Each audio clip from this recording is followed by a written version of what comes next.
بسم اللہ الرحمن الرحیم۔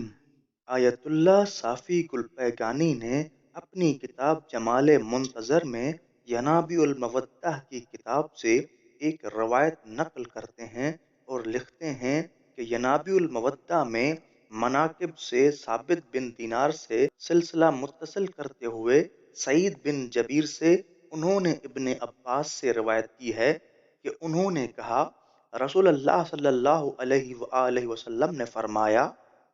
بے شک علی میرے بعد میری امت کے امام ہیں اور ان کا بیٹا قائم المنتظر یعنی امام مہدی ہیں۔ جب وہ ظہور کرے گا تو زمین کو ایسے ہی عدل و انصاف سے معمور کرے گا جس طرح وہ ظلم و ستم سے بھر چکی ہوگی۔ اس ذات کی قسم کہ جس نے مجھے حق کے ساتھ بشیر و نذیر بنا کر بھیجا ہے، مہدی کی غیبت کے زمانے میں ان کی امامت کے عقیدے پر باقی رہنے والے کبریت احمر سے بھی زیادہ عزیز ہوں گے۔ اس پر جابر بن عبداللہ انصاری اٹھ کھڑے ہوئے اور عرض کی، اے اللہ کے رسول، کیا آپ کے فرزند مہدی علیہ السلام کے لیے غیبت ہے؟ فرمایا، ہاں،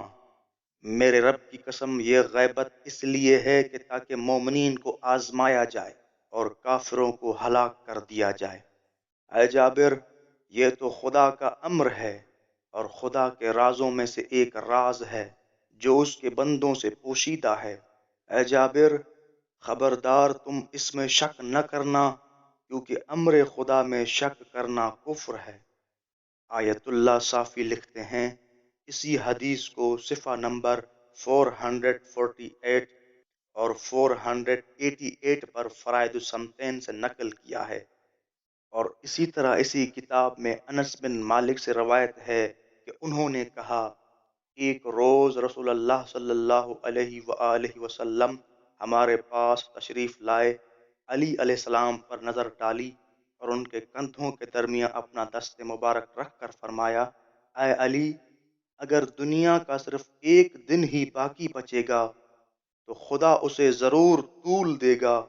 یہاں تک کہ تمہاری اطرت سے ایک شخص کا جس کا نام مہدی ہوگا زمامدار و حکمراں بنے گا۔ وہ خدا کی طرف ہدایت کرے گا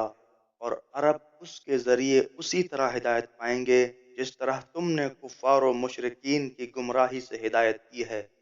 پھر فرمایا، مہدی علیہ السلام کی ہتھیلیوں پر لکھا ہوگا، بایعوہ فإن البیعۃ للہ عز وجل، مہدی کی بیعت کرو، بتحقیق اس کی بیعت اللہ کی طرف سے ہے۔